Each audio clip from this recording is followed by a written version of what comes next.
పిల్లలు పేరెంట్స్ మెచ్చిన university Sankalchand Patel university, Gujarat.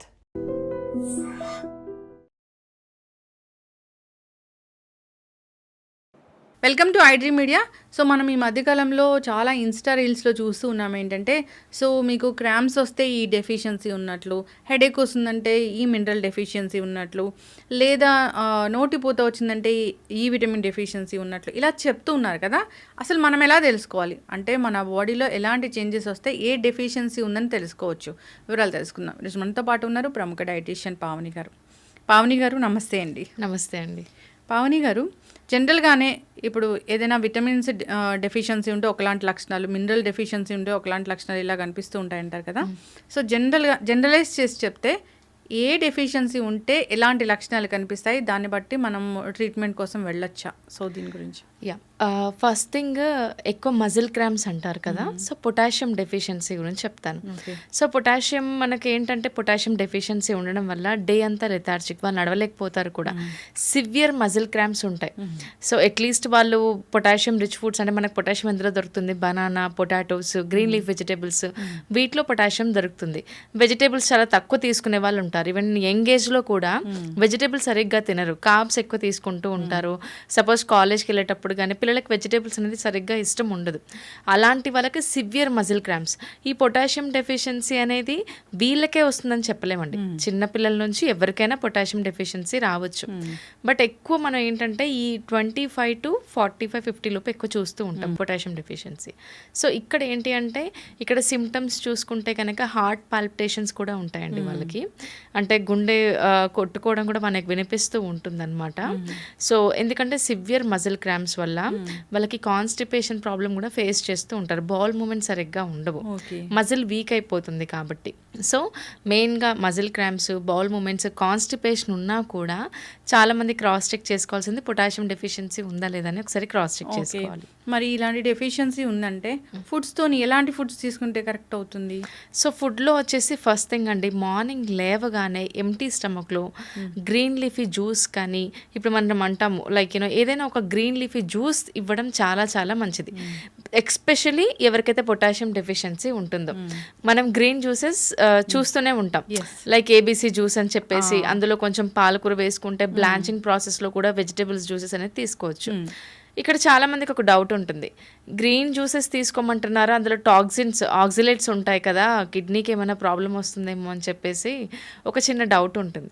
So వాళ్ళు బ్లాంచింగ్ ప్రాసెస్లో తీసుకోవచ్చు. అంటే ఏ గ్రీన్ లీఫీ తీసుకున్నా కూడా డైరెక్ట్గా కాకుండా కొంచెం వేడి నీళ్ళల్లో వేసేసి ఆ తర్వాత వాళ్ళు జ్యూస్ లాగా చేసి తీసుకోవచ్చు అనమాట. ఈ గ్రీన్ జ్యూస్ అనేది ఎంటీ స్టమక్లో తీసుకోవడం వల్ల చాలా చాలా బెనిఫిట్ ఉంటుంది. బట్ మినిమం 10 days తీసుకున్నాం అన్నట్టు కాకుండా మినిమం 41 days కానీ లేకపోతే 1 month కానీ కంటిన్యూగా తీసుకుంటేనే బెనిఫిట్ అనేది ఉంటుంది. సో మార్నింగ్ లేవగానే గ్రీన్ జ్యూసెస్ తీసుకోవడం చాలా మంచిది. లంచ్ కానీ బ్రేక్ఫాస్ట్ కానీ ఏ మీల్ తీసుకున్నా కూడా వాళ్ళు ఎక్కువ వెజిటేబుల్స్ అనేది ఇంక్లూడ్ చేయాలి. పర్టికులర్గా ఈ వెజిటేబుల్స్లోనే ఉంటుంది పొటాషియం అన్నట్టు లేదు. మంచిగా వెజిటేబుల్స్లో వైటమిన్స్, మినరల్స్ మనకు కంప్లీట్గా దొరుకుతాయి. సో ప్రతి మీల్ ఎక్కువ వెజిటేబుల్స్ ఉన్నట్టు చూడాలి. ఎగ్జాంపుల్ చిన్నపిల్లలకు అనుకుని ఒక చిన్న చిట్కా ఏంటంటే, మనం చపాతీ పిండి కానీ వాటర్తో తడుపుతూ ఉంటాం. దాని బదులుగా మనం పాలకూర కానీ ఏ కూరగాయ కానీ గ్రీన్ లీఫీ కొంచెం వాటర్ వేసేసి బాయిల్ చేసేసి అది మిక్సీ పట్టేసి దాంతో చపాతీ పిండి కలిపామనుకోండి. సో దానివల్ల కూడా గ్రీన్ కలర్లో రావడం కానీ, పిల్లలు చపాతీ ఇష్టంగా కూడా తింటారు. సో ఆ విధంగా కొన్ని చిట్కాలు పాటిస్తూ పిల్లలకి అట్లీస్ట్ గ్రీన్ లీఫ్ వెజిటేబుల్స్ అనేది ఇవ్వాలి. పెద్దలకు కూడా చాలా చాలా మంచిది. అండ్ ఎక్కువ కరివేపాకు, కొత్తిమీర ఎక్కువ యూస్ చేస్తూ ఉండాలన్నమాట. ఇంకోటి తమలపాకులు కూడా ఎక్కువ యూస్ చేస్తూ ఉండాలి. సో ఈ విధంగా యూస్ చేయడం వల్ల కొద్ది గొప్ప 100%లో 80% ఖచ్చితంగా ఒక 1 monthలో రికవరీ అయిపోతారు. సెకండ్ పాయింట్ ఏంటంటే, సివియర్ మజిల్ క్రాంప్స్ ఉన్నప్పుడు ప్రోటీన్ కూడా చాలా అవసరం. సో ప్రోటీన్ రిచ్ ఫుడ్స్ కూడా ఖచ్చితంగా ఇంక్లూడ్ చేయాలి. ప్రోటీన్ రిచ్ ఫుడ్స్ చూసుకుంటే కనుక వెజిటేరియన్స్ అయితే paneer, soya chunks are equal to chicken అండి. సో చాలా బెటర్గా మనకు ప్రోటీన్ దొరుకుతుంది. సోయా చంక్స్ తీసుకోలేని వాళ్ళు దాన్ని మిక్సీ పట్టేసి కర్రీలలో వేయడం కూడా అలవాటు చేసుకోవచ్చు. అది కాకుండా తోఫు కూడా దొరుకుతుంది, సాయ్ బేస్డ్ తోఫు కూడా దొరుకుతుంది, అలా తీసుకోవచ్చు. పప్పు ధాన్యాలన్నీ తీసుకోవచ్చు అండి. ఓల్ పల్సెస్ ఎక్కువ యూస్ చేస్తూ ఉండాలి. అండ్ ఒకవేళ నాన్ వెజిటేరియన్స్ అయితే ఫిష్లో కంప్లీట్గా ప్రోటీనే ఉంటుంది, ఫిష్ తీసుకోవచ్చు. చికెన్ బ్రెస్ట్ పీస్ తీసుకోవచ్చు, ఎగ్స్ పుష్కలంగా తీసుకోవచ్చు. సో ఈ ప్రోటీన్ మనకు లేదనుకోండి, ఎంత మనం మెడికేషన్ తీసుకున్నా, ఎంత పొటాషియం రిచ్ ఫుడ్స్ తీసుకున్నా కూడా సమ్వాట్ మనకి హెల్ప్ అవ్వాలంటే ప్రోటీన్ అనేది యాడ్ అవ్వాలి. సో ఈ విధంగా ఈ పొటాషియం డెఫిషియన్సీని మనం ఓవర్కమ్ చేయొచ్చు. ఎస్. అయితే నెక్స్ట్ అంటే మనము మజిల్ క్రాంప్స్ గురించి మాట్లాడుకున్నాము. ఇంకా B12 డెఫిషియన్సీ ఉంటే ఎలాంటి లక్షణాలు కనిపిస్తాయి? ఫస్ట్ ఆఫ్ ఆల్ మనకు B12 మన బాడీలో ఏం చేస్తుందంటే చాలా చాలా ఇంపార్టెంట్ వైటమిన్. సో ఇది నర్వ్ ఫంక్షనింగ్కి మనకేంటంటే చాలా చాలా హెల్ప్ అవుతుంది. సో B12 డెఫిషియన్సీ ఓవరాల్గా మనకి రెడ్ బ్లడ్ సెల్స్ ప్రొడక్షన్ కూడా అవుతుంది అనమాట. B12 వల్ల రెడ్ బ్లడ్ సెల్స్ ప్రొడక్షన్ కానీ నర్వ్ ఫంక్షనింగ్ కానీ ఓవరాల్గా మనకు మన బాడీని కేర్ తీసుకుంటుంది. చాలా ఇంపార్టెంట్ వైటమిన్. సో ఈ వైటమిన్ డెఫిషియన్సీ ఉన్నప్పుడు కాళ్ళల్లో మంటలు, తిమ్మిళ్ళు బాగా వచ్చేస్తాయి వాళ్ళకి. సో మెయిన్గా హార్ట్ పాల్పిటేషన్స్ కూడా వీళ్ళకి కూడా ఉంటాయి. ఇంకోటి ఏంటంటే చాలా ఎనిమిక్ అయిపోతూ ఉంటారు. రెడ్ బ్లడ్ సెల్స్ ప్రొడక్షన్ సరిగ్గా ఉండకపోవడం వల్ల ఆడవాళ్ళల్లో అనిమిక్ అయిపోతూ ఉంటారు. ఇలా మనకి ఈ సిమ్టమ్స్ చూస్తూ ఉంటాం. ఇంకోటి పేల్ స్కిన్ కూడా ఉంటుంది. జాండీస్ వచ్చినట్టు స్కిన్ కనిపిస్తూ ఉంటుంది B12 డెఫిషియన్సీ ఉన్న వాళ్ళకి. సో ఈ సిమ్టమ్స్ కనిపిస్తున్నాయి, బాగా వీక్ అయిపోతున్నాము అని అంటే కనుక వాళ్ళు ఖచ్చితంగా వైటమిన్ B12 రిచ్ ఫుడ్స్ అనేది ఇంక్లూడ్ చేయాలి. Okay. So vitamin B12 rich foods అంటే ఏముంటాయి? వైటమిన్ B12 చూడండి, వెజ్లో మనకు చాలా తక్కువ దొరుకుతుంది, నాన్ వెజ్లో ఎక్కువ దొరుకుతుంది. సో వైటమిన్ B12 మనకు దొరికేది ఎక్కువ నాన్ వెజ్లోనే దొరుకుతుంది. నాన్ వెజిటేరియన్స్కి అయితే ప్రాబ్లం ఉండదండి. ఎగ్స్లో కానీ, చికెన్లో కానీ, ఫిష్లో కానీ, చికెన్ బ్రెస్ట్లో కానీ, మటన్లో కూడా, లివర్లో కూడా మనకు వైటమిన్ B12 పుష్కలంగా దొరుకుతుంది. When it comes to vegetarian ఇది ఒక టాస్క్ అని చెప్పొచ్చు. వాళ్ళు ఒకవేళ తీసుకోలేకపోతున్నారు ఫుడ్స్, ఫర్మెంటెడ్ ఫుడ్స్లో వైటమిన్ B12 ఉంటుందండి. సో కర్డ్ తీసుకోవడం కానీ, మొలకెత్తిన గింజలు తీసుకోవడం కానీ, ఇలాంటివి ఫర్మెంటెడ్ ఫుడ్స్ ఎక్కువ ఇంక్లూడ్ చేస్తూ ఉండాలి. లేదు మాకు అవ్వట్లేదు ఆ ఫుడ్స్ తీసుకోవడం వల్ల, కొంచెం లాక్టోజ్ ఇంటాలరెన్స్ ఉంది అని అంటే వాళ్ళు మాత్రం ఖచ్చితంగా దే కెన్ చూస్ మెడికేషన్ అండి. వైటమిన్ B12 మనకు సప్లిమెంట్ తీసుకుంటే సరిపోతుంది. దట్టు ఎక్కువ తీసుకోకుండా తక్కువ లిమిట్ అమౌంట్లో వాళ్ళకి డెఫిషియన్సీ కవర్ అయ్యేంత వరకు మెడికేషన్ తీసుకొని ఆ తర్వాత ఫుడ్ హ్యాబిట్స్ చేంజ్ చేస్తూ protein rich foods, fermented foods include చేస్తూ ఉంటే ఖచ్చితంగా ఓవర్కమ్ అవ్వచ్చు. ఇంకోటి ఏంటంటే కాళ్ళల్లో వాటర్ కూడా నిండిపోతూ ఉంటుంది వైటమిన్ B12. లైక్ ఇలా పట్టుకుంటే లైక్ స్కిన్ లోపలికి వెళ్ళిపోవడం ఇలా జరుగుతూ ఉంటుంది అన్నమాట. ఫేస్ కూడా పఫీ స్కిన్ కూడా ఉంటుంది. జాండీస్ స్కిన్ టైప్ కలర్ కూడా ఫేస్ వచ్చేస్తుంది. మెయిన్గా టిగ్లింగ్ సెన్సేషన్, నమ్నెస్ ఎక్కువ కాళ్ళల్లో ఎక్కువ చూపిస్తూ ఉంటుంది అనమాట. So vitamin B12 is a main vitamin. ఆడవాళ్ళల్లో చాలా చాలా ఇంపార్టెంట్. అనిమిక్ ఉంటే కనుక ఇమ్మీడియట్గా మనము లైక్ ఐరన్ సప్లిమెంట్స్ తీసుకుంటూ మెయింటైన్ చేయాలి. ఐరన్ రిచ్ ఫుడ్స్ కూడా తీసుకుంటూ మెయింటైన్ చేస్తేనే చాలా మంచిది. ఎస్, ఖచ్చితంగా అండి, చాలా చక్కగా చెప్పారు. ఇంకా మేజర్గా ఎలాంటి డెఫిషియన్సీస్ మనం చూస్తూ ఉంటాము, మనం గుర్తుపట్టడానికి ఇంకేమున్నాయి? Vitamin D is an important vitamin అండి. ఓవరాల్ ఒక వైటమిన్ మన బాడీ ఫంక్షనింగ్ చేస్తుంది అంటే అది వైటమిన్ D. వైటమిన్ D చాలా మంది అనుకుంటారు ఏంటంటే సన్లైట్ ఎక్స్పోజర్ వల్ల మనకు వైటమిన్ D దొరుకుతుందని చెప్పేసి. 1 day 2 days సన్లైట్ ఎక్స్పోజర్ చేస్తే కాదు, కంటిన్యూగా మనం రెగ్యులర్గా అది ఒక అలవాటుగా మనం చూసుకోవాలి. వైటమిన్ D ఏం చేస్తుందంటే కాల్షియం అబ్జర్ప్షన్లో చాలా చాలా మెయిన్ రోల్ ప్లే చేస్తుంది. ఎవరికైతే నీ పెయిన్స్ ఉంటాయో, బోన్ పెయిన్స్ ఉంటాయో వాళ్ళు ఖచ్చితంగా వైటమిన్ D డెఫిసిట్ ఉందా లేదా అనేది చెక్ చేసుకోవాలి. ఈ వైటమిన్ D ఓన్లీ బోన్స్ దగ్గరే కాదండి, ఓవరాల్ బాడీ ఫంక్షనింగ్కి మనకి హెల్ప్ అవుతుంది అనమాట. సో ఈ వైటమిన్ D డెఫిషియన్సీ ఉన్న వాళ్ళు ఎక్కువ milk and milk products include చేయడం వల్ల కానీ, ఫిష్ ఇంక్లూడ్ చేయడం వల్ల కానీ, లేకపోతే సన్లైట్కి ఎక్స్పోజర్ అవ్వడం వల్ల, ఇలాంటి వైటమిన్ D రిచ్ ఫుడ్స్ని ఇంక్లూడ్ చేయడం వల్ల చాలా చాలా హెల్ప్ అవుతుంది. మెయిన్గా ఏంటంటే కాల్షియం అబ్జార్ప్షన్ ప్రాపర్గా అవ్వాలి అంటే అక్కడ వైటమిన్ D ఉండాలి.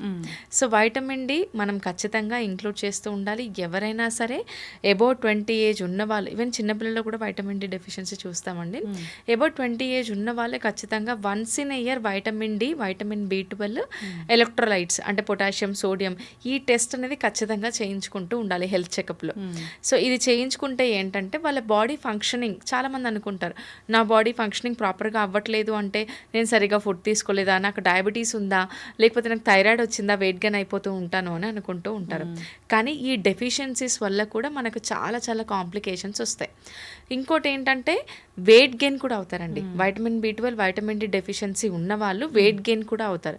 ఎందుకంటే మజిల్ క్రాంప్స్ ఉంటాయి, హార్ట్ పాల్పిటేషన్స్ ఉంటాయి, కంప్లీట్ ఓవరాల్ మెటబాలిక్ వైటమిన్స్ కాబట్టి మన మెటబాలిజం ఇమ్యూన్ సిస్టమ్ కూడా దెబ్బతింటుంది. ఓకే. దానివల్ల వెయిట్ గెయిన్ అవుతూ ఉంటారు. ఎస్ మేడం, మరి డి డెఫిషియన్సీ ఉంది, ఏం చేయాలి?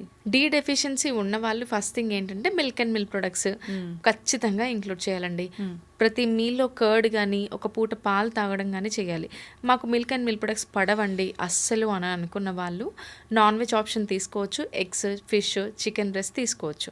లేదండి ఇది కూడా మా వల్ల అవ్వట్లేదంటే they can go for paneer or tofu. ఆ ప్రోటీన్ ఫుడ్స్ కూడా కాల్షియం ఫుడ్స్ కూడా అవ్వట్లేదంటే they have to choose supplement అండి. ఓకే. సో అది ఇంకోటి సన్లైట్ ఎక్స్పోజర్ అవ్వడం అనేది చాలా చాలా ఇంపార్టెంట్ అండి. ఓకే. అసలు ఈ మధ్యకాలంలో సన్లైట్ ఎక్స్పోజరే లేదు అసలు. ఎస్ అండి, ఎందుకంటే మార్నింగ్ ఎవరు లేవట్లేదు. నైట్ లైఫ్ స్టైల్ అంతా అందరిది చేంజ్ అయిపోయింది. నైట్ 11కి 12కి పడుకోవడము, మార్నింగ్ లేట్గా లేవడము ఇది అవుతుందన్నమాట. సో మీరు వినే ఉంటారు ఇంటర్మీడియట్ ఫాస్టింగ్ అని చెప్పేసి. అసలు అది ప్రాసెస్ అనేది మనకు ఓల్డ్ మనం ఫాలో అయిందేనండి చిన్నప్పుడు.